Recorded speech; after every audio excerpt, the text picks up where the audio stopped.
Who says? You get to go, Justin. Gary. Okay, thank you very much. And Gary, just remember, I've got that meeting. I've got that other meeting at 1, so I'll have to drop out at 1. Yeah, I see that. Thank you, David. And I talked to Liam about it, and he said there's nothing really crushing in there that's Okay. We're going to need you for. So we'll just give you an update later. Okay, thanks. All right. So this is the agenda for the Community Center Select Steering Committee meeting of Wednesday, July 20th, 2022. And we acknowledge with gratitude that we live in and work on the traditional unceded territory of the Squamish Nation, whose people have been stewards of these lands, Naglala, Bowen Island, and the waters surrounding them at Catsum House Sound for millenniums. First item on the agenda is the approval of the agenda. Late items, Steph, was there anything? I didn't see them. Okay, thank you. And if anybody has anything that they'd like to add in here, otherwise we will approve the agenda by consensus and go into the adoption of the minutes of the June 23rd, 2022 Community Center Select Steering Committee meeting. Anybody see any errors or admissions in there that they'd like to qualify? If not, I don't see anybody. So we will approve those minutes by consensus. Public comments. Steph, anything out there? I see no, and we'll move on to updates. 4.1 fundraising update. Jacqueline Massey, fundraising coordinator. Hi, Jackie, go ahead. Good afternoon, everyone. It's you all. Yeah, so I'm going to keep this really brief. Since we've met, we do have a little bit of good news that we have received a donation of around $10,000, and that included a sponsorship for 2 additional chairs for the large multipurpose space. So that was great news to see that coming in. So we have a total now of 20 chairs that have been sponsored. The chairs were also featured down at the Canada Day celebration, which I believe attracted quite a few hundreds of people. Gillian probably could speak a little bit more to that. Gillian, I don't know if do you want to jump in right now on that? Sure, go for it. Sure, we did. We took them to Canada Day Reimagined, brought them back up from the hearth to the school for the day and set them up under one of the black municipal tents. So it said Bowen Island and people could come in and take a seat. We brought up the signage that says take a seat and the flyers for more information about the seat sale campaign. So it's not as if anybody wrote a check on the spot and gave it in, but we'd certainly had a lot of discussions and about the opportunity. A lot of people sat in them and found them to be very comfortable. I think they just wanted a place in the shade for a moment at the event, but regardless. Councillor Fast was there to speak with people about the community center project as well. So I think we raised a lot more awareness about the project and this particular aspect and campaign as well. So we definitely had people who said, they said, oh, is that an opportunity that's ongoing? We had wanted to sponsor a seat, but hadn't got around to it, basically. So they were told, yes, absolutely, handed my business card, and then hopefully, I'm sure they're going to call me very soon. So, sometimes it's hard to directly measure the impact of these things, but we know that there's a cumulative effect to having a presence in the community and presenting these opportunities. So, Great, thanks, Gillian. Gillian, yeah, and we of course have the seats now back at the hearth. And in addition to the seats, we do have a little flyer that we are handing out to people, which has general information about the project as well as specific information about how they can sponsor a seat. So we'll continue with that campaign. The end of last month, excuse me, Gillian, Liam, and I met with representatives from the Cultural Spaces program, and they were very helpful. We met with the new manager of the of our regional area, as well as the representative we've been working with for a number of months now. So yeah, we went through a number of questions with them regarding process, regarding timing for an application, and certainly in regards to funding availability. And they reiterated, of course, the program has been oversubscribed, especially for the current fiscal year, which runs 22-23. And so subsequent to that conversation, I have been working on finalizing the narrative and the responses to the grant, and we are reviewing the list of specialized equipment, which is what will, the costing of which we make up our major ask for this funding support. And hopefully Gillian, Liam, and I will be getting together real soon just to finalize that, and then we'll be able to get it off. I believe there may be some resolution that needs to happen through council. I believe that has to be passed, but there's just a few final steps that we'll have to take, and then it'll be on its way. Of course, we're continuing with networking outreach in terms of conversations with our donors and potential donors. I think Shelley will have more to report on that at a little bit later time. And that's pretty much it, unless there are any questions. What kind of ask are you going to go with the grant? So we haven't. Sure, very great question. We haven't finalized the numbers yet. Again, just trying to look at a up-to-date specialized equipment list that looks at not just in the large multipurpose space, but any of the arts and cultural spaces. Certainly, we are going to be spending well over $1.5 million on those items, including, the seats alone are, you should remember this now, 280,000, I think. So at any rate, we are it's applicable to ask up to 50% of those costs. So we will certainly try to go for the maximum support that we can. All right. Thank you, Jackie. Anybody else have a question? Has her hand up. Okay. Go ahead, Kristen. Sorry, I missed the time frame again. Jackie, could you just confirm that we're applying in the 22-23 intake or 23-24 intake? So we had quite a conversation around timing on this. We're going to be applying as soon as possible. So, but recognizing that there isn't funding available to us in this fiscal year. But so we are eligible. So any of the costs, if our grant was successful, they would be eligible as of the time of application, but that funding might not come in for a considerable amount of time. So they did indicate that it would be at our own risk if we wanted to go ahead and start spending some of that money that, again, may be successfully funded, but it's at our own risk, of course. Does that help answer your question? So they have specific intake periods from? No, they don't. They don't? It's a rolling intake. So they accept applications at any point in time. And so they anticipate ours to come in and soon, and so do we.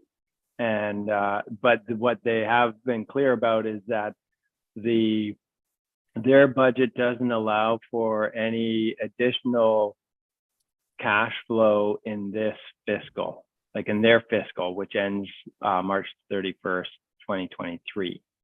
Okay. So if we are approved, then any costs that we incur after we apply are eligible, but we wouldn't be able to get reimbursed until probably after March 2023. Yeah. Okay, so the earliest that we could submit would be in September then, because we need a council resolution? I think we already have a resolution for submission? I know, excuse me, the grant requirement is that there is authority has been given to apply. So maybe it will not need to come directly from council, but it's certainly been our intention to apply sooner than September. So Is that something we could then get on the July 25th agenda, so we wouldn't have to wait until September? I think typically they do require the yeah, we could. Council. That's a great question, Kristen. And yeah, we can add that as an on-table or last-minute item to the next Monday's council meeting to make sure we just have that. I think that would be great. Yeah. Yeah, and it's just authorizing us, council authorizing us to go ahead with the application. That would be excellent. So do you want a recommendation from this committee to council? Yes, please. Yeah. Okay. Do you want to do that right now? Yeah, might as well. So, Okay. so happy to move that the committee recommend to council to apply for grant funding from the Canadian Cultural Spaces Grant for approximately. We don't need a 700 number, do we? No, I guess we don't. Yeah, we can. Yeah, just the application, yeah. Okay, you moving that? Second, After you do tidy that up a little bit. Yes, I'll tidy it up. Make it beautiful. Thank you, Steph. We Okay. got a mover. Second from David. David. Yeah, and any further discussion on this? Okay, I'll ask a question. All in favor? Aye. Aye. Okay, it looks unanimous. Thank you very much, everybody. Thank you for that, Kristen. Good point. Yeah, sooner the better. Okay, so is that it for that update? Okay, thanks, Jackie. And we'll move on to construction update with Gillian Drake, Manager of Recreation and Community Service, and Liam Edwards. Thank you, Mayor. I'm going to start off and hand over to Gillian. Gillian's got some nice images to share with all of you. Oh, great. So you will likely have seen the site as you drive in and out of the cove. And, you know, from my view, and perhaps from yours, from the road, it doesn't look like a lot has changed since we last met. However, there is a lot of activity that is happening. And so they're diligently working on all of the concrete form.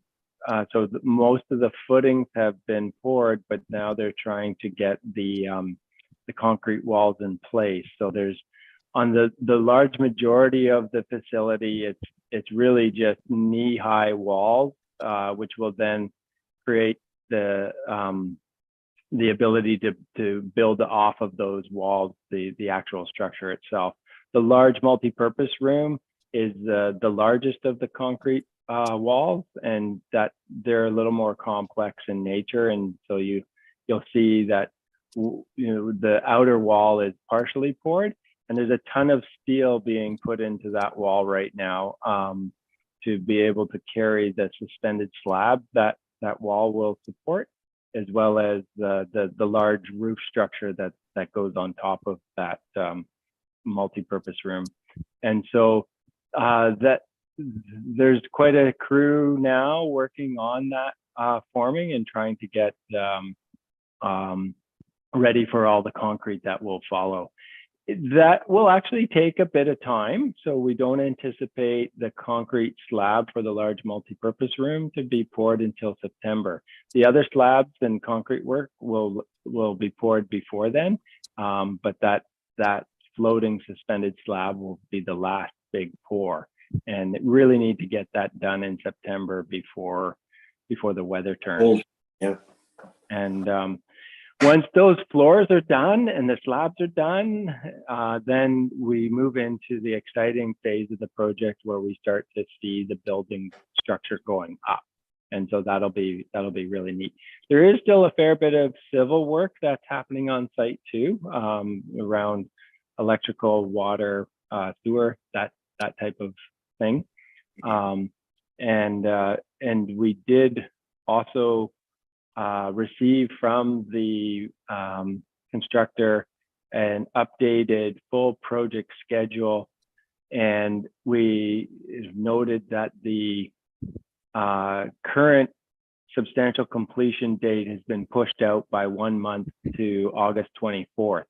And so that's not alarming. I wasn't surprised to see that, but we're going to be watching that very closely. And what we want to make sure is that we are not really contributing to any of those delays and anything further, because we don't want to be having to ultimately carry any costs for any further delays. So we're, again, not surprised by that 1 month, and we'll keep you apprised of any other delays that might be occurring. Okay, And thank you, Dave. Before I hand it off to Gillian, who's going to update you on some other more detailed elements, any questions about what I've shared? Pretty straightforward. I don't see any hands. No. Okay. Okay, thanks, Liam. Jillian? Over to you, Gillian. Great, I'm just going to share my screen here. Nice. Okay.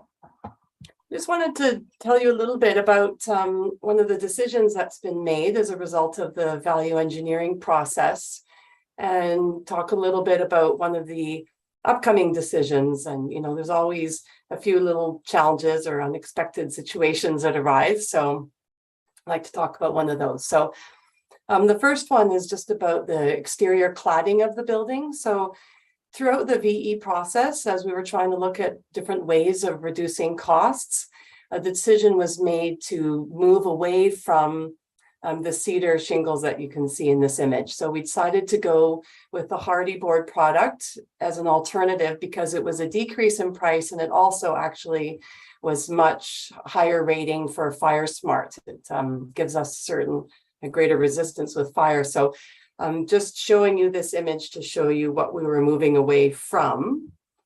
And then as we were making a decision about moving what colors we should choose with the hardy board and the standing seam, the metal that represents the roof and coming down some of the sides of the buildings, we reflected back on what was the color inspiration, the inspiration for the building and the color palette originally. So as was communicated from the architects, the whole nature of the building has been intended from the beginning to be sort of nestling into the site and really looking like it's tucked into the rocky knoll, and not to be a big architectural statement at the top of the hill, but rather that really it's inspired by the surrounding vegetation on Bowen. So you can see in the imagery here, you can see lichen on the rocks and ferns and just the natural colors of our landscape all around. So that blended with our branded colors for the municipality, what sort of created the whole color scheme for the place, both the interior and the exterior. So one of the suggestions from the architectural team, this is the one that we landed on, was, and I have a few more images as well, but this is mountain sage hardy shingle, which is the green, and this galvalume standing seam, which is the gray. And I'll show you another image so you can see a different perspective. But this is coming up Trunk Road, what we would see looking at the building. So you can see how both the green and the gray sort of, I guess, particularly in the winter months, really blends into the sky, and the green is nestled into the bank. So what we did do through this process, put another image up here for you. We did reach out to the advisory design panel on the island to ask for their input on this design. And there was quite a discrepancy of opinions with the panel. One of the members of the panel was very much in alignment with this color scheme. There was also different ideas in terms of what level of color and joyfulness or you know, sort of bright and colorful nature we might want with this building. But in the end, we went back to what has been communicated to the community over the years of what the intention and the look of the feel of this building is. So we went to this suggestion from the architect. So the image that you're seeing with the copper color, this is an infill panel that will be located only between the office, the windows of the offices. So that's along that front face where there's parking along that. So it's the mountain sage hardy shingle with the gray roofing and these copper infill panels for a little pop of color in the front. So I'll just pause there for a moment if anybody wants to add anything or ask anything before I go to the next piece. So now we'll get updated renderings to replace the one with the cedar. So we're actually communicating the right thing, and that'll really help us with our fundraising efforts as well. And it'll go on the website, and it'll be sort of our main feature imagery that we're able to use for our fundraising documents. That was a little bit stalled out by that decision. Okay, so hopefully you all like that. think I think, it'll I be think it beautiful looks building. great. It's just the right amount of flash, but not too much. I think it's very nice. And that's the same same idea with the pops of color and the feature, the accent walls or elements within the carpet or different things in the acoustical treatment. Perhaps that same idea will be carried out throughout the interior of the building. So overall, it's friendly, welcoming, modern, but with little elements of color that don't necessarily dominate, but give it some fun and liveliness throughout inside. Okay. Gillian, I was distracted for a moment. Did you touch on the opportunities for the feature wall? Oh, sorry. Thank you. So if reflecting, having a look at this front entrance here, where on the previous image and this one, you can see it saying Bowen Island Community Center. I think we really need to look at these green surfaces as not as plain green surfaces, but opportunities for fabulous art or plant materials, or, you know, let's just look at them as blank canvases and really a beautiful backdrop to something fun and lively and really engaging and welcoming people into the space. I think that's how we need to. Here. Yeah. Especially the one at the entrance there. It's just a little bit blah. Yeah. Right. Yeah. So I think we have lots of opportunity and creativity on the island to really bring that to life. And this may be a great opportunity for the Public Art Advisory Committee to be focused on this location. You know, that group is looking for the direction for the next project, and maybe we've finally landed on something that can be given to them to work on. So yeah, it's blank canvas as opposed to boring wall. I think we need to look at it. Yeah. Thanks, Gillian. Liam. Okay, thank you, Julian. I see a couple of hands up there. Okay, sorry, I'll go back to that one again. But Allison and then David. I guess my question, if you're talking about art installations or whatever, which I don't have any problem with, they are things that could be done after the building is built to keep the costs in line. And they're also, to me, prime opportunities for somebody for a donation or a sponsorship. Exactly. Good point. David? Thanks, Gary. Just a simple question about a hardy board finish. Is it just a flat finish, or is it sort of a board and batten finish? It's just something I don't know.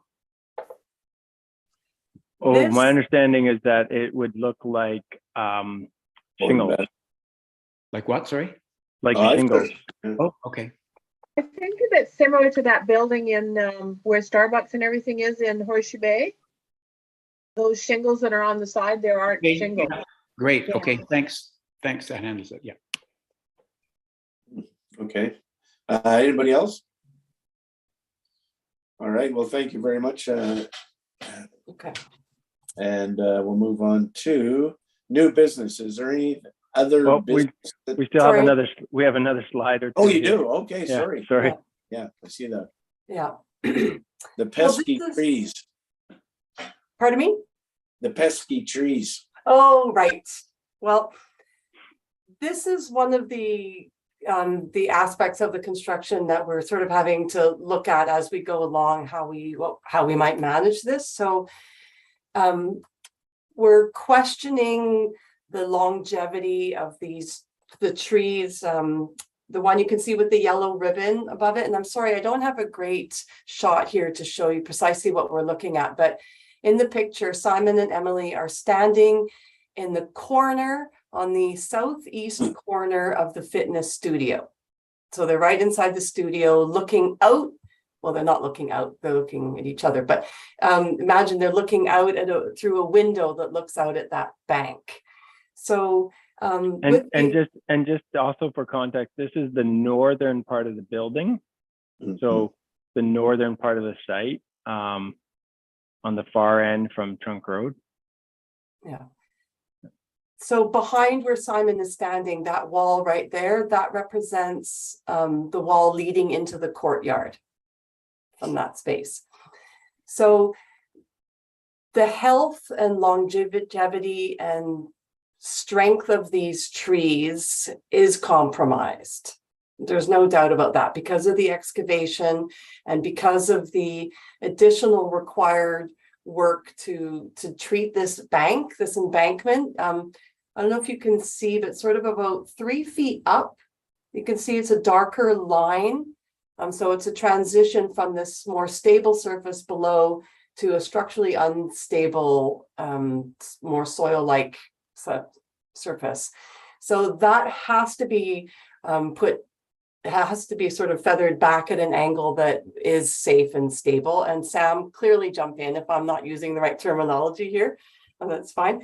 But we need to look at this and decide, you know, how do we want to manage this? It is questionable whether or not in the long run these trees will be strong enough. They are now in isolation, whereas before they had, neighboring trees, which increases their stability around the roots and their ability to withstand strong winds. So there's a number of elements to look at here. It looks like we're probably moving to a place that we may be making a smarter decision to remove the trees at this time, as opposed to leaving them there. Again, without the proper image, we can take anybody down there to have a look at it to see, but it's a very beautiful view. Imagining that you are standing in the corner of that room, looking out through the window and looking out at that rock bluff, even if the trees are removed. So I recognize none of us want to remove additional trees from the landscape, but we're at a point now where that probably is our safest route in the long run.